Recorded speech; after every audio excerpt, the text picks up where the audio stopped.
Hey, what's up everybody? Welcome back to the channel and welcome to your August 2025 Arizona Bass Fishing Report.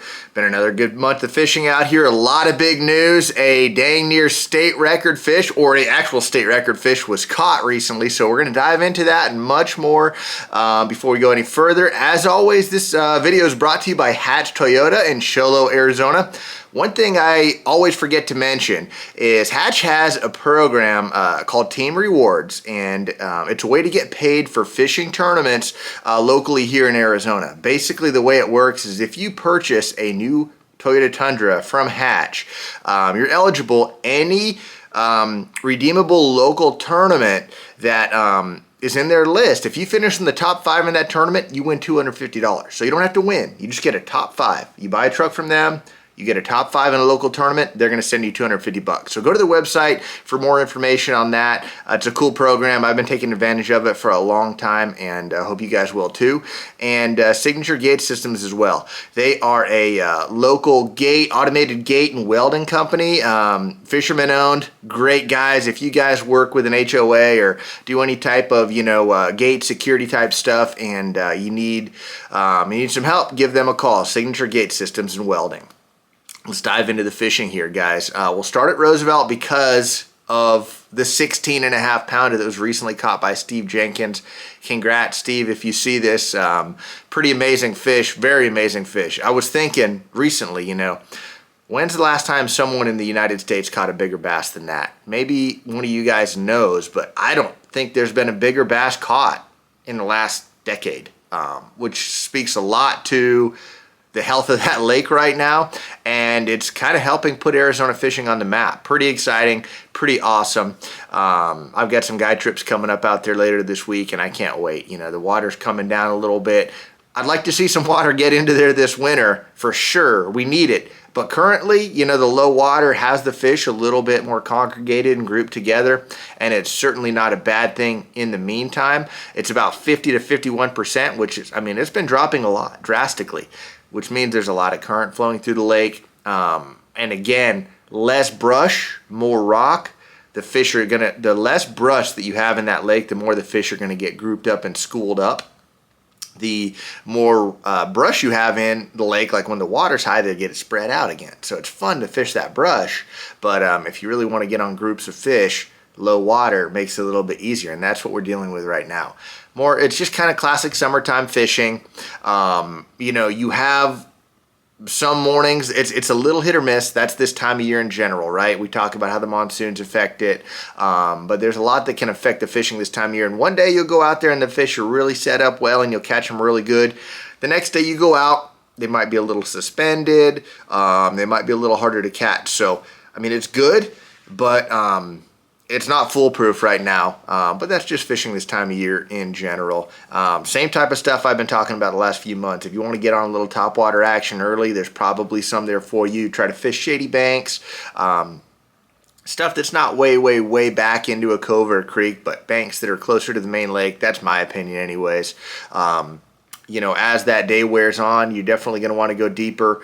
Guys have been catching them on the minnows, the jig head minnows, like this Berkeley drip minnow, the worms. I love it when they get on the bottom and you can catch them worming. Been doing a lot of shaky heading with the Magnum hit worm from Berkeley, throwing some big 10-inch power worms. That's a classic summertime bait. Throw a free rig or a jig.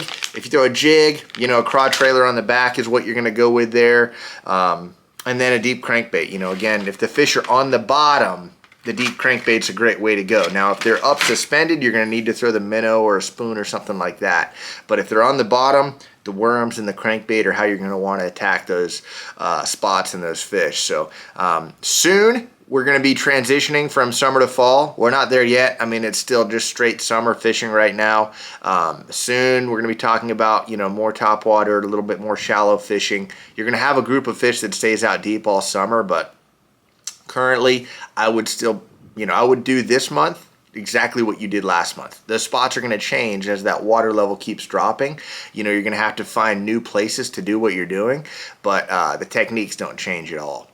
Going down to Apache, fishing's been good there. The road's paved now. you still have to be very careful on it. I've had a couple speeders go through there and scare me a little bit going around the corners, but overall the road being paved is nice. Fishing's been good. It's very diverse fishing out there right now. You can catch fish on reaction baits. There's a little bit of grass up shallow. There's a lot of boulders that you can catch fish out of up shallow right now with top waters. Had a guide trip a few weeks ago. My guy, good fisherman, he caught a 7-7 on a vibrating jig, which was pretty cool. So there's fish to be caught up shallow. But again, same thing out deep. Some of the offshore structures are really, really good. The walls are really good. So Apache just overall is fishing really well. There's an insane amount of those green sunfish. And I think a lot of the fish are eating the green sunfish and the crawfish. There's also probably a lot of current rolling through there considering what's being released out of Roosevelt, which is helping the fishing as well. What's going to happen eventually is those fish are going to get more on the shad. They're going to become a little bit more pelagic as we get into the fall, and it'll be a little bit more hit or miss, but it's mainly been hit lately. So I've been having a lot of great trips out there as well. Canyon, same thing I always say. I'll talk to one buddy that goes out there and catches 4 big ones, and then another buddy goes out there and doesn't catch squat. So it's a good place. That, again, I say it every time, but Saguaro's getting hammered, Roosevelt's getting hammered, Apache's actually getting fished pretty good.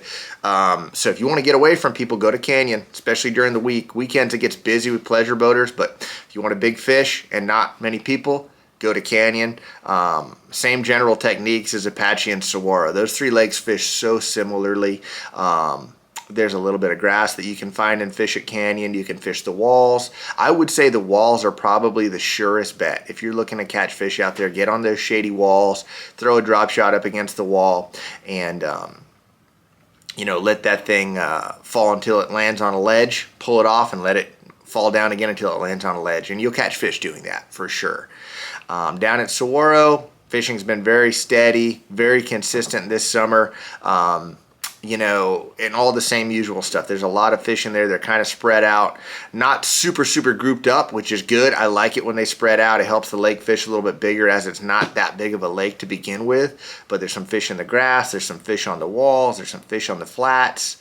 Down lake, mid lake, in the river, there's some fish everywhere right now. So I do recommend you're either going to want to you're probably going to want to fish slow. That's the best bet. Something on the bottom. Doesn't have to be anything specific, but like a free rig or a Texas rig with some type of craw or worm is great.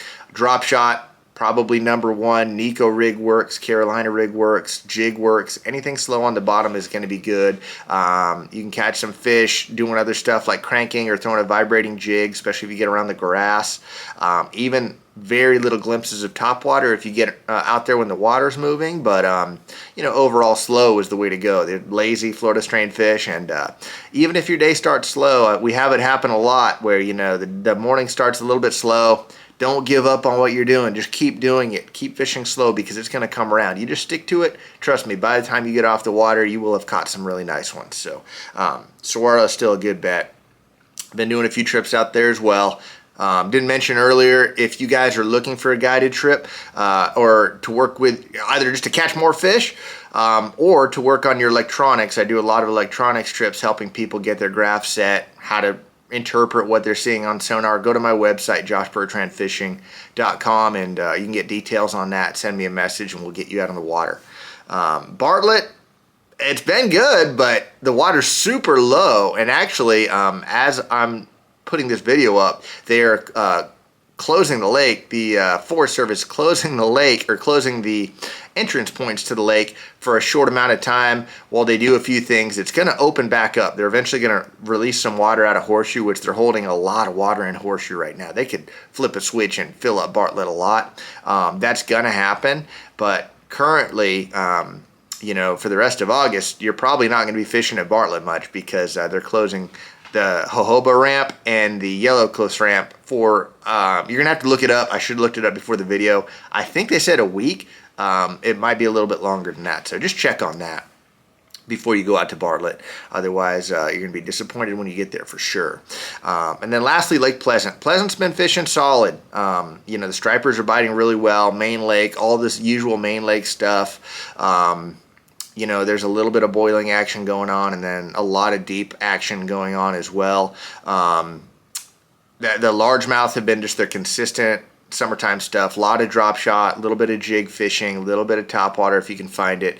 But you know, Pleasant is never going to produce the numbers of largemouth that like somewhere like Roosevelt produces, but it's fun with the stripers mixed in, and there's some good bass as well. So if you live on the north side of town, Pleasant's no slouch. Get out there and give that stuff a shot. Keep moving. If you're looking for the stripers, keep moving until you find them. You know, they're there. You just got to move, and you'll eventually get into them. So that's really about all I've got for this month, guys. I appreciate you guys tuning in. Drop a comment below. Let me know what's been working for you lately, where you've been fishing. Tell me if you think I'm whacked out with my information. I don't care. I appreciate you guys all tuning in, and we'll be back at you guys really soon. Thank you.